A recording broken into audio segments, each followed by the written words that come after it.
Hey guys, hoping all is well with everybody. In this next video series, what I'm going to be doing is going over a sample algebra exam with all of you guys. This exam covers all the foundational concepts of pre-algebra and algebra 1. It is 17 pages long, so this will be quite a long video series, but the reason that is because I want to go over all of the questions with you in full detail, and I want to go over all of the possible solutions and which ones work and which ones and why solutions that don't work. So I may not be able to get to too many questions in each of my videos due to time constraints, but without further ado, let's look at our first question.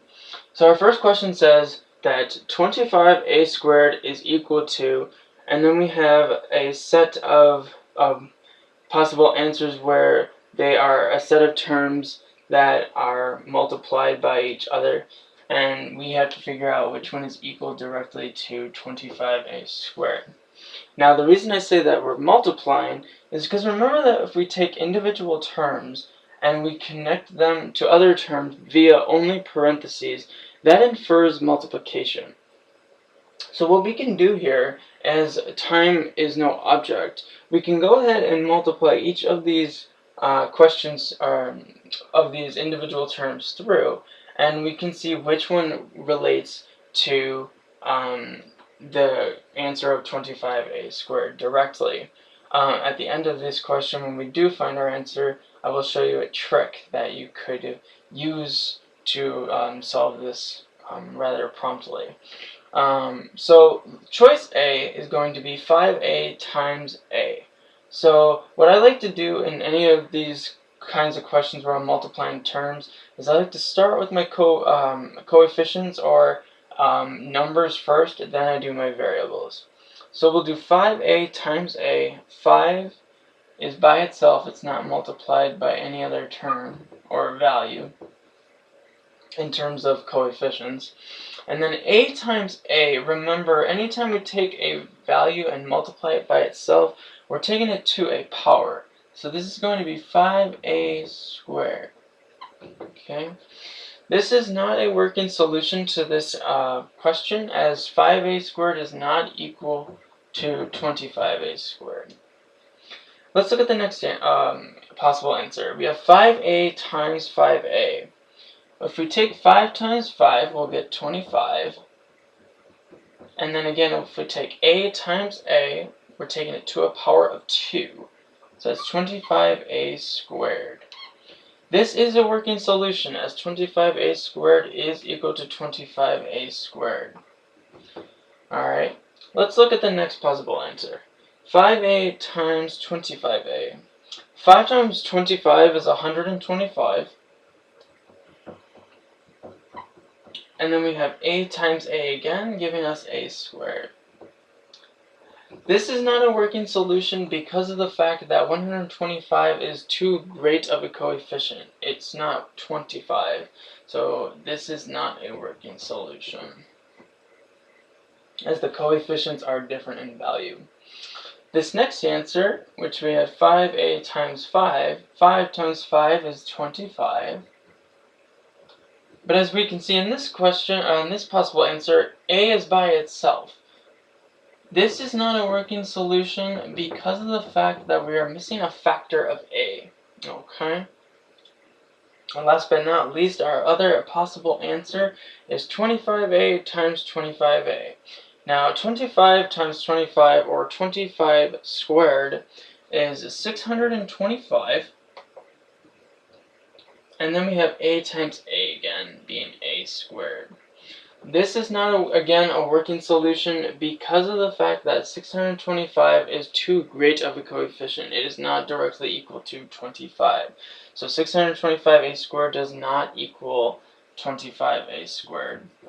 So after all is said and done, we do see that our answer is 25a squared is the product of 5a times 5a. what the trick I was going to show you guys is, if you notice that this is actually a perfect square, as both of the terms, the coefficient and the variable, are able to be taken the square root evenly, you would get that the square root of 25a squared is 5a. And that would mean that if I multiplied it by itself, I would get 25a squared, which is right here, 5a times itself equaling 25a squared. Okay? Let's look at the next question.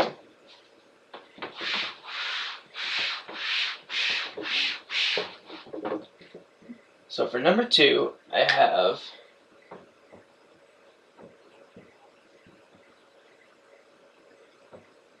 that the quadratic of t squared minus 7t minus 8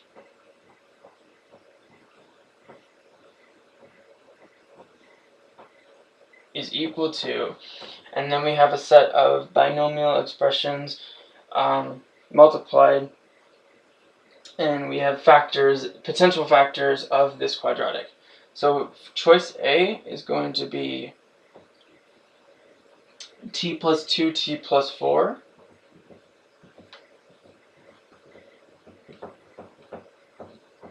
Choice B is t minus 1, t plus 8.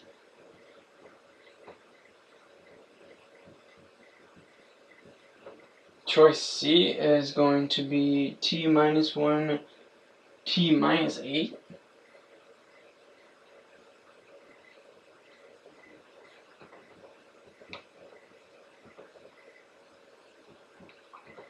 Choice D is going to equal, make sure I switch markers here, t plus 1, t plus 8.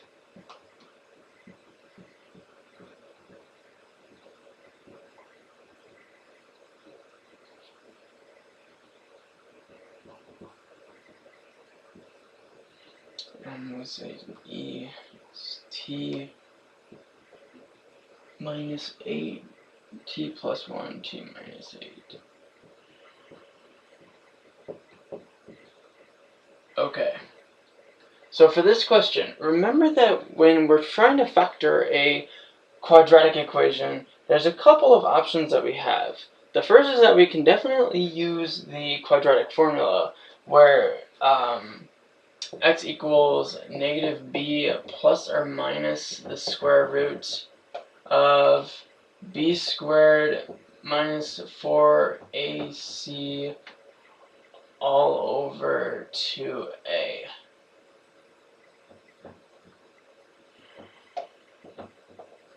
Okay.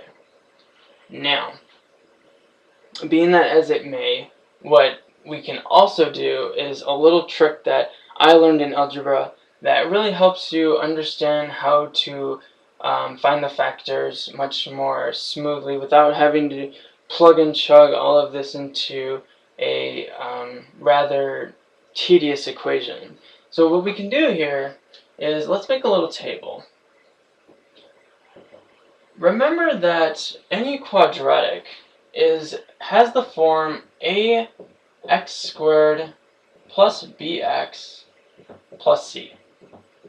And a, b, and c are just going to be the coefficients that are determined by the function of x, or quadratic itself. So in this case, we're going to have an a of 1 because it's inferred of 1 times t squared, as there's no other coefficient in front of it. We have b is negative 7. Make sure that you carry along the sign on the term itself. And then we have c being negative 8. What we're going to do is we're going to take the product of c times a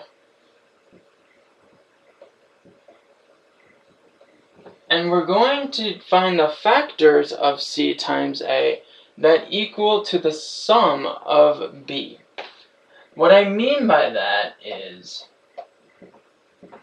and I will show you, if I take c times a, which is negative 8 times 1, again, you can go ahead and put a 1 here if you would like, we're going to see negative 8 times 1 is -8. So the factors of -8, when we find them, are going to, when this solution works, equal to -7. Okay. So what we can do is let's start by taking our factors of -8. There are 4 of them. There's 4 pairs, I'm sorry. So our factors are -8 and +1, because -8 times +1 is -8.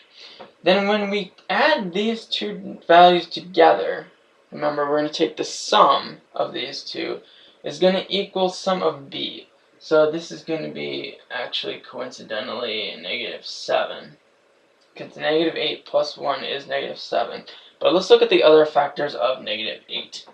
We also have -1 and positive 8, but when we add those together, we get a +7. We have a -4 and a +2. -4 times +2 is -8, but that will give us a -2 sum. -4 plus 2 is -2. And we also have a +4 and a -2. +4 times -2 is -8, but when added together is equal to +2. So these are our factors. But the question is, which one works to the sum of -7? And it's actually coincidentally our first set of factors of -8 and +1. So those are your factors, and all we have to do now is make them into a binomial expression for each of those factors. So what I mean by that is we can go ahead and say that x, or t minus 8, let me just make sure that you carry the same sign, and you have t plus 1. And if you go ahead and you look, you will see that that is a potential answer, which is our working solution. Now, also, what you could have done in this question as well is go ahead and multiply through all of the answers just by the FOIL method and see what you would get. So let's go ahead and do that, and we would get, for answer A, again, first, outer, inner, last. So t times t is t squared. I'll put these over here. I'm actually going to use red. So t squared. The outer term is going to be 4t. Inner term is going to be 2t, 2 times t. And then the outer last term is going to be 2 times 4, which is +8. So then when you simplify this, you'll get t squared plus 4t plus 2t is 6t plus 8. So t squared plus 6t plus 8, that's not a working solution. Let's look at the next one. We have t minus 1, t plus 8, which would give us t squared plus 8t minus t minus 8. T squared, when this is simplified, will give us +7t minus 8. So t squared plus 7t minus 8 does not equal this because the sign in the middle is different. Let's look at the next one. We have t minus 1, t minus 8, which is going to give us t squared minus 8t minus t positive 8. Remember, a negative times a negative is a positive value. So t squared, this is simplified to t squared minus 9t plus 8. That is not a working solution. And then we have t squared, t plus 1 times t plus 8, which is equal to t squared plus t plus 8t, 8t plus t plus 8 is going to be t squared plus 9t plus 8, which doesn't work. And then as we saw, t squared plus, or t squared minus 7t minus 8 is a working solution. So choice E would be our answer. So these are the first two of the exam. If you guys have any questions, never hesitate to contact or message me, okay? I look forward to seeing you guys in the next video. Thanks for watching.